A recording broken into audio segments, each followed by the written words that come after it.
എല്ലാവർക്കും നമ്മുടെ പുതിയ വീഡിയോയിലേക്ക് സ്വാഗതം. ഇന്നത്തെ നമ്മുടെ റെസിപ്പി റെസ്റ്റോറൻറ്റ് സ്റ്റൈല് നല്ല അടിപൊളി ടേസ്റ്റി ആയിട്ടുള്ള നല്ല ക്രീമി ആയിട്ടുള്ള ഒരു പനീർ ബട്ടർ മസാലയാണ്. നമ്മൾ കടയിൽ നിന്നൊക്കെ വാങ്ങിക്കുന്ന പോലെ തന്നെ നല്ല സൂപ്പർ ടേസ്റ്റിൽ ഈസി ആയിട്ട് നമുക്കിത് വീട്ടിൽ ചെയ്തിട്ടെടുക്കാൻ പറ്റുന്നതാണ് കേട്ടോ. ബ്രേക്ക്ഫാസ്റ്റ് ഐറ്റംസിനോട് എല്ലാത്തിൻ്റെ ഒപ്പം പറ്റിയ ഈ ഒരു അടിപൊളി പനീർ ബട്ടർ മസാലയുടെ റെസിപ്പി ഒന്ന് കണ്ടു നോക്കാം. കൂടാതെ ഈ ഒരു വീഡിയോ കണ്ടുകൊണ്ടിരിക്കുന്ന സമയത്ത് നിങ്ങൾക്ക് ഇഷ്ടപ്പെടുവാണെങ്കിൽ മറക്കാതെ തന്നെ ആ ഒരു ലൈക്ക് ബട്ടണും കൂടി ഒന്ന് ക്ലിക്ക് ചെയ്യണേ. ചാനൽ ഒന്ന് സബ്സ്ക്രൈബ് ചെയ്ത് സപ്പോർട്ടും കൂടി ചെയ്യുക. അപ്പോൾ അതിനായിട്ട് ആദ്യം തന്നെ നമുക്കിതിലേക്ക് വേണ്ടത് ഇതുപോലെ പനീറാണ്. ഞാനിപ്പോൾ ഇവിടെ കറക്റ്റ് ഒരു 500 ഗ്രാം അളവിൽ പനീറാണ് കേട്ടോ എടുത്തിരിക്കുന്നത്. ഇതുപോലെ ക്യൂബ്സ് ആക്കി കട്ട് ചെയ്തെടുത്ത് വെച്ചിട്ടുണ്ട്. ഇനി ഇതുപോലെ ഈ ഒരു പാത്രത്തിലേക്ക് നമുക്കൊരു 2 ടേബിൾ സ്പൂൺ അളവിൽ ഉപ്പില്ലാത്ത ബട്ടർ ചേർത്ത് കൊടുക്കാം. ബട്ടർ ഒന്ന് ഉരുകി വരുന്ന സമയത്ത് ഇതിലേക്ക് നമുക്ക് 1 ടീസ്പൂൺ അളവിൽ കാശ്മീരി മുളക് പൊടിയാണ് കേട്ടോ ചേർത്ത് കൊടുക്കുന്നത്. സാധാരണ നല്ല എരിവുള്ള മുളക് പൊടിയാണ് ചേർക്കുന്നതെങ്കിൽ നിങ്ങളുടെ ഒരു എരിവിനനുസരിച്ച് ചേർത്ത് കൊടുക്കുക. 1/4 ടീസ്പൂൺ അളവിൽ മഞ്ഞൾപ്പൊടിയും 1 ടീസ്പൂൺ അളവിൽ കസൂരി മേത്തി ഉലുവയുടെ ഇല ഉണക്കി പൊടിച്ചതാണ്. നമ്മൾ ഇതുപോലെ ബട്ടർ മസാല ഉണ്ടാക്കുന്ന സമയത്ത് മെയിൻ ആയിട്ടുള്ള ഒരു ഇൻഗ്രീഡിയൻ്റ് ആണ് കേട്ടോ ഈ ഒരു കസൂരി മേത്തി. അത് 1 ടീസ്പൂൺ ചേർത്ത് കൊടുത്തിട്ടുണ്ട്. കുറച്ച് ഉപ്പും കൂടി ചേർത്ത് കൊടുത്തിട്ട് നന്നായിട്ട് ഇതുപോലെ ഒന്ന് ഇളക്കിയിട്ടെടുക്കുക. ആ ഒരു മുളക് പൊടി ഒന്നും കരിഞ്ഞു പോകരുത്. പെട്ടെന്ന് തന്നെ നമ്മൾ ഇതിലേക്ക് ഒരു പനീർ ഇട്ട് കൊടുക്കുക. പനീർ ഇട്ട് കൊടുത്തതിന് ശേഷം നന്നായിട്ട് ഇതൊന്ന് മിക്സ് ചെയ്തിട്ട് എടുക്കണം. നല്ലപോലെ തന്നെ ഇതൊന്ന് മിക്സ് ചെയ്തതിന് ശേഷം ഒരു 4-5 മിനിറ്റോളം നമ്മൾ ഇതൊന്ന് ഷാലോ ഫ്രൈ ചെയ്തിട്ട് എടുക്കുക. ഒരുപാട് ഇതങ്ങ് ഫ്രൈ ആക്കൊന്നും വേണ്ട കേട്ടോ. ഒരു 3-4 മിനിറ്റോളം ഇതുപോലെ നമ്മൾ നന്നായിട്ടൊന്ന് ഇളക്കി കൊടുത്താൽ മതി. അപ്പോൾ ഇതിവിടെ റെഡി ആയിട്ടുണ്ട്. ഇത് നമുക്ക് മറ്റൊരു പാത്രത്തിലേക്കൊന്ന് മാറ്റി കൊടുക്കാം. ഇനി ഇതുപോലെ ഒരു പാത്രത്തിലേക്ക് 1 ടേബിൾ സ്പൂൺ അളവിൽ ഒലിവ് ഓയിൽ ചേർത്ത് കൊടുക്കുകയാണ്. ഒലിവ് ഓയിലിന് പകരം നിങ്ങൾക്ക് സൺഫ്ലവർ ഓയിൽ വേണമെങ്കിലും ചേർക്കാവുന്നതാണ്. ഇതിലേക്ക് ഞാൻ കുറച്ച് ബട്ടർ ഇട്ട് കൊടുക്കുകയാണ് കേട്ടോ. ഉപ്പില്ലാത്ത ബട്ടറാണ് ഇട്ട് കൊടുത്തിരിക്കുന്നത്.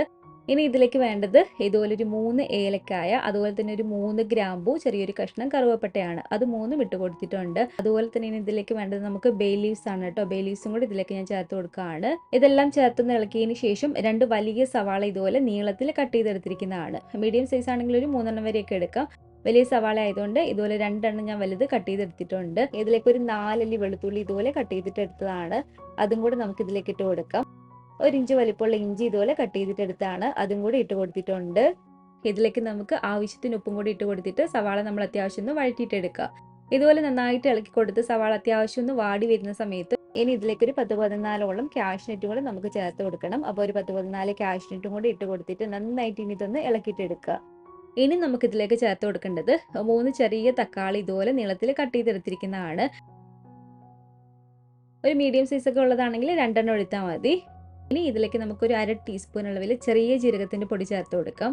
അതുപോലെ തന്നെ 2 ടേബിൾ സ്പൂൺ അളവിൽ ഇതിലേക്ക് ഞാൻ കാശ്മീരി മുളക് പൊടി ചേർത്ത് കൊടുക്കുകയാണ് കേട്ടോ. ഇനി നമുക്ക് ഇതിലേക്ക് വേണ്ടത് ഇതുപോലെ 1/2 ടീസ്പൂൺ അളവിൽ ഗരം മസാലയാണ്. ഈ ഒരു പൊടികളും കൂടി ചേർത്തിട്ട് നന്നായിട്ട് ഇതുപോലെ ഒന്ന് ഇളക്കിയിട്ടെടുക്കുക. ആ ഒരു പൊടികളുടെ ആ ഒരു പച്ചച്ചുവയും മാറി അതുപോലെ തന്നെ ഒരു തക്കാളിക്ക് അത്യാവശ്യം നന്നായിട്ട് ഇതുപോലെ ഒന്ന് വഴണ്ടി വരുന്ന സമയത്ത് ഇനി നമുക്കിതിലേക്ക് 250 ml വെള്ളം ചേർത്ത് കൊടുക്കണം. അതായത് 1 കപ്പ് അളവിൽ വെള്ളം ഞാൻ ഇതിലേക്ക് ഒഴിച്ചു കൊടുക്കുകയാണ്. വെള്ളവും ചേർത്ത് ഇതുപോലെ മിക്സ് ചെയ്തതിന് ശേഷം ഇതുപോലെ മൂടി വെച്ച് അടച്ചു വെച്ച് കൊടുത്തിട്ട് ഒരു 15 മിനിറ്റ് നമുക്കിതൊന്ന് കുക്ക് ചെയ്യണം കേട്ടോ. 15 മിനിറ്റ് തുടർച്ചയായിട്ട് അങ്ങ് വെച്ച് കൊടുക്കരുത്, അടിയിൽ പിടിക്കും.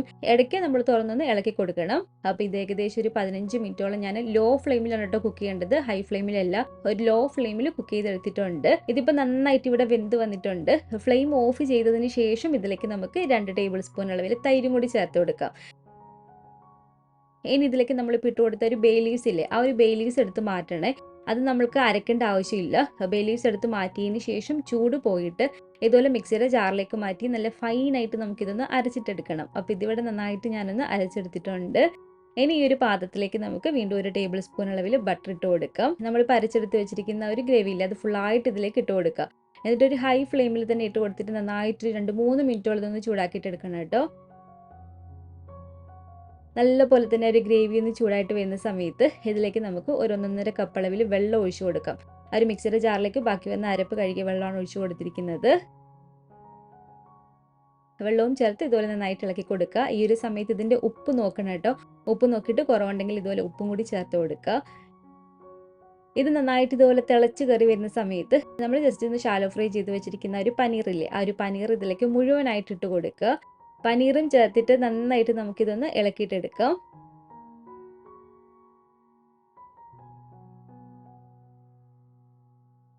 പനീറും ചേർത്ത് ഇതുപോലെ നന്നായിട്ട് ഇളക്കിയെടുത്തതിന് ശേഷം 1 ടേബിൾ സ്പൂൺ നിറയെ ഇതുപോലെ കസൂരി മേത്തി, ഞാൻ നേരത്തെ പറഞ്ഞ പോലെ തന്നെ കസൂരി മേത്തി നമുക്കിതിലേക്ക് മെയിനായിട്ടുള്ളൊരു ഇൻഗ്രീഡിയൻ്റ് ആണ് കേട്ടോ. ഇതിന് നല്ലൊരു ഫ്ലേവറൊക്കെ കിട്ടുന്നത് നമ്മളിതിലേക്ക് ഒരു കസൂരി മേത്തിയും കൂടി ചേർത്ത് കൊടുക്കുമ്പോഴാണ്. അത് ഇതുപോലെ കൈ കൊണ്ട് ഞെരടിയിട്ട് നമ്മൾ ചേർത്ത് കൊടുക്കുക. 1 ടേബിൾ സ്പൂണോളം ഞാനിതിലേക്ക് ചേർത്ത് കൊടുത്തിട്ടുണ്ട്. എന്നിട്ട് ഇതുപോലെ നന്നായിട്ട് ഇളക്കി ഇതുപോലെ അടച്ചു വെച്ച് കൊടുത്തൊരു 10-12 മിനിറ്റ് നമുക്കിതൊന്ന് കുക്ക് ചെയ്തിട്ട് എടുക്കാം ലോ ഫ്ലെയിമിൽ. ഇടയ്ക്കിടയ്ക്ക് തുറന്നൊന്ന് ഇളക്കി കൊടുക്കണം കേട്ടോ. അപ്പോൾ ഏകദേശം ഒരു 10-12 മിനിറ്റോളം ഞാനിതൊന്ന് കുക്ക് ചെയ്തെടുത്തിട്ടുണ്ട്. ഇനി ഇതിലേക്ക് നമുക്കൊരു 3-4 ടേബിൾ സ്പൂൺ അളവിൽ ഫ്രഷ് ക്രീമാണ് കേട്ടോ ചേർത്ത് കൊടുക്കേണ്ടത്.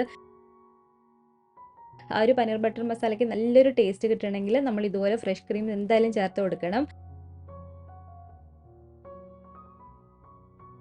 അതുപോലെ തന്നെ കുറച്ച് മല്ലിയിലയും കൂടി ഇതിലേക്ക് ഞാൻ ഇട്ട് കൊടുക്കുകയാണ്. എന്നിട്ട് ഇതുപോലെ വീണ്ടും നന്നായിട്ടൊന്ന് ഇളക്കിയിട്ടെടുക്കുക.